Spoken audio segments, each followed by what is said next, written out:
do you develop in-house? Do you buy in? You do both, really.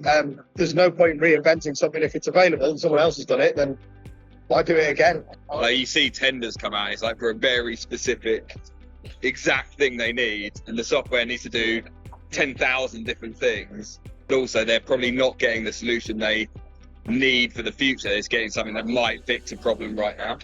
Most of the requirements for innovation actually come through our public sector clients, because they have separate innovation budgets and quite clear use cases that we can then develop around. Actually, the integrations piece becomes almost more important, having interoperability between different systems or technology in some way, as opposed to just building new IP all the time or new parts of the products that overlap with others.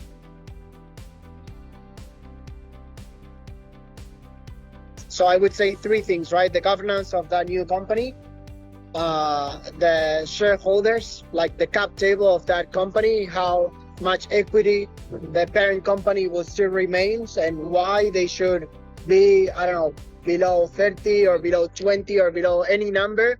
Because then you go to the company and say, okay, we started this from scratch, we invested X amount of money in this. Now why you're telling me that now I can only have 30% of this company or 20%? So that's actually a hassle. And then the third thing is how strategic this startup is for the parent company.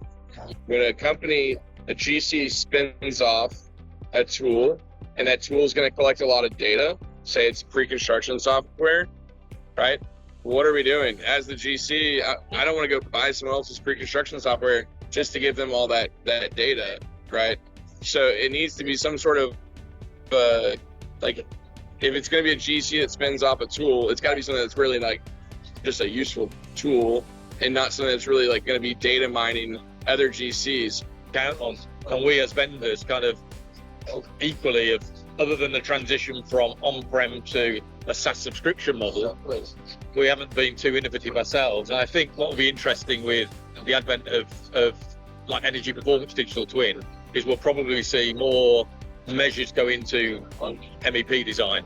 So this is the output of energy consumption that you're forecasting. What does real-time series data actually say, and the outturn of that? And there might be a pain-gain relationship around maybe a revenue share of any particular savings.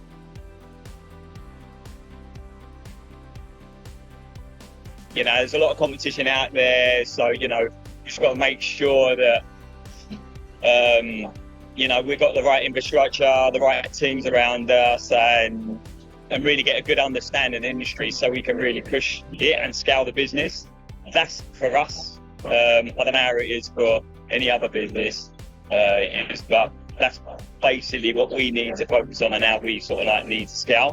We do it pretty simply. We say, here's an enterprise contract with a 90-day get out clause. Sign it. They go, give us a project. And we're like, no, it's got an inbuilt trial built in. Sign the contract because we don't want to do the negotiation twice. Now, that doesn't mean there's not like a role to play of various different people involved, from management, user level, tech side. Like, it's a lot of the responsibility is actually on the technology vendor to make it easy to pick up and have good product velocity, and when people ask for things, actually deliver. I think that's a massive problem. If you don't bring the people in from the very beginning that are going to use it, it's set up to fail.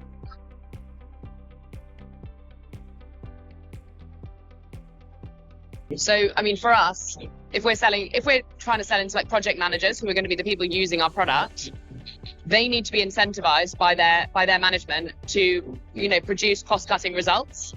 Otherwise, what's in it for them to like try a new provider? As we spoke about before, there's risk in that for them as well.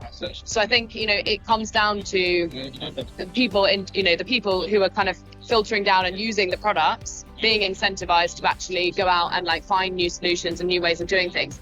And actually, to that point, we've seen a really interesting trend of the two biggest customers we've landed, who are like RC frame subcontractors.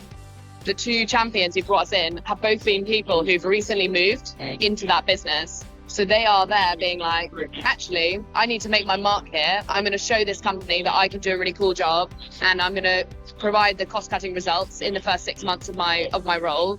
And I thought that was a really interesting thing. Both the two people were like, clearly they're trying to have a positive impact, and that's why they've decided to bring us in. I think in terms of responsibility for adopting new ways of working or technology or whatever else it is.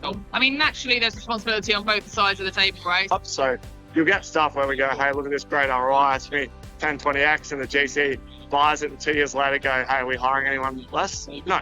It's like you should, in theory, be able to deliver more, or you have less stuff ups, which is kind of revenue erosion off your margin.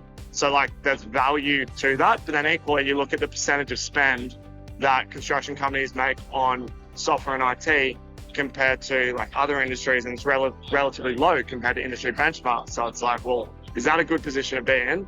Probably not. But then people will say, oh, our software costs keep going up and up. It's like, maybe that's a good thing. And the project costs go up because something happened in the supply chain, and now, you know, shipping costs goes up. Shipping cost doesn't affect software costs, right? Shipping costs to get countertops from China to Texas used to be like $5,000 a shipping container. It went up to $25,000, right? And now, like, you add $100,000 or more to contracts. How does that also make the software costs go up the same, right?